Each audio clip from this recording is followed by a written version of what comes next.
Hello guys, हमारे YouTube channel में आपका स्वागत है।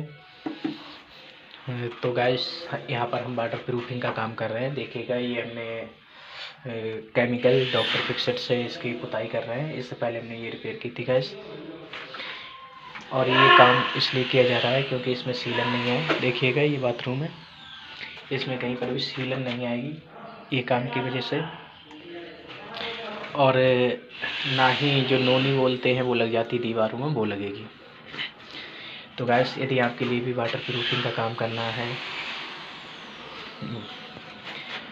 या फिर आपके यहाँ पर कहीं वाटर प्रूफिंग होनी है, तो गाइस हमसे संपर्क कर लें, हमें कमेंट में अपनी राय दें।